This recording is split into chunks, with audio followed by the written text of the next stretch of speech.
এখনকার দিনে আমরা খুবই হেলথ কনসিয়াস। আমরা চাই বাইরের নিত্য ফাস্টফুড ছেড়ে বাড়িতে কিছু না কিছু বানিয়ে নেওয়ার জন্য। তো একদিন সন্ধেবেলা আমিও চেষ্টা করেছিলাম বাড়িতে ফাস্টফুড এইসব বাদ দিয়ে একটু নিজের সুস্থ শরীরটাকে রাখার জন্য একটু ছোলা ভিজিয়ে নিয়েছিলাম কিছুক্ষণ আগে।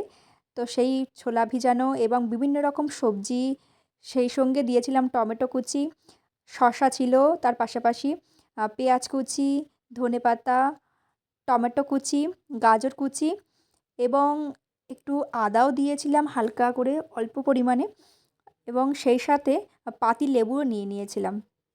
তো ছোলাটাকে প্রথমে জলে ২-৩ ঘন্টা আগে যেহেতু ভিজিয়ে রেখেছিলাম, ভালোভাবে ভিজে গিয়েছে। তারপরে সব কিছু একটা গামলার মধ্যে আমি দিয়ে দিলাম এবং সেই সঙ্গে একটু লেবুর রসও, যে পাতিলেবুটা আমি কেটে কেটে রেখেছিলাম ছোটো ছোটো করে, সেগুলো দিয়ে দিলাম। দিয়ে একটু উপর থেকে হালকা করে লবণ দিয়ে দিলাম।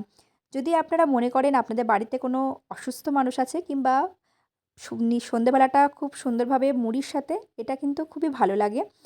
তো আপনারা নিজেদের বাড়িতেও এই এটা বানিয়ে নিতে পারেন। তাহলে কি হবে, আপনাদের পেটটাও ভর্তি থাকবে, শরীরটাও ভালো থাকবে। যেহেতু প্রত্যেকটা জিনিসই আমাদের শরীরের জন্য কিন্তু খুবই উপকার।